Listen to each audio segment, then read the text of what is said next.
friends, நான் தான் உங்க பிரதீக்ஷா. இன்னைக்கு நம்ம இந்த வீடியோல என்ன பார்க்க போறோம்னா கருவாடு குழம்பு பார்க்கலாமா? ஃபர்ஸ்ட் கடலெண்ணெய் ஊத்திக்கலாம். இப்ப நல்லெண்ணெய் போட்டுக்கலாம். ஆயில் சுட்டுச்சு, கொஞ்சம் சோம்பு போட்டுக்கலாம்.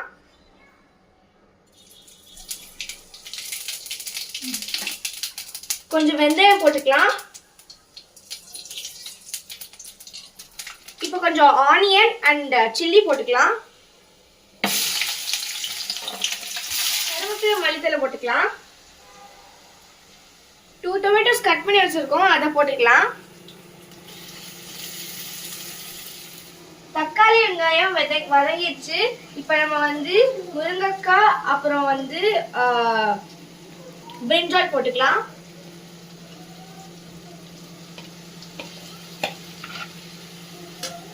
வதங்குறதுக்கு கொஞ்சம் சால்ட் போட்டுக்கலாம். இப்ப 2 ஸ்பூன் மிளகாய் பொடி அண்ட் 3 ஸ்பூன் மல்லி பொடி போட்டுக்கலாம்.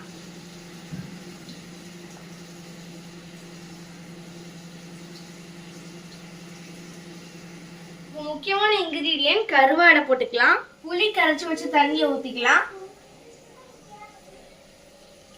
தேவையான அளவு தண்ணி ஊத்திக்கலாம்.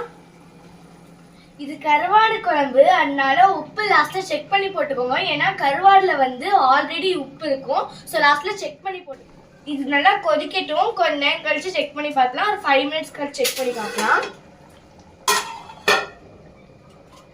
எண்ணெய் பிரிஞ்சு வந்துருச்சு. இப்போ நம்ம அரைச்சு வச்ச தேங்காய் பேஸ்ட்டை போட்டுக்கலாம். உப்பு கம்மியாக கொஞ்சம் உப்பு போட்டுக்கலாம். சுவையான கருவாடு குழம்பு ரெடி. பாருங்க, நீங்களும் செஞ்சு பார்த்துட்டு எப்படி இருக்குன்னு சொல்லுங்க. இதை நீங்க சோறு கூடயும் சாப்பிடலாம், இல்ல சப்பாத்தி, தோசை அந்த மாதிரி கூட தொட்டு சாப்பிடலாம். சப்ஸ்கிரைப் பண்ணுங்க. பாய்.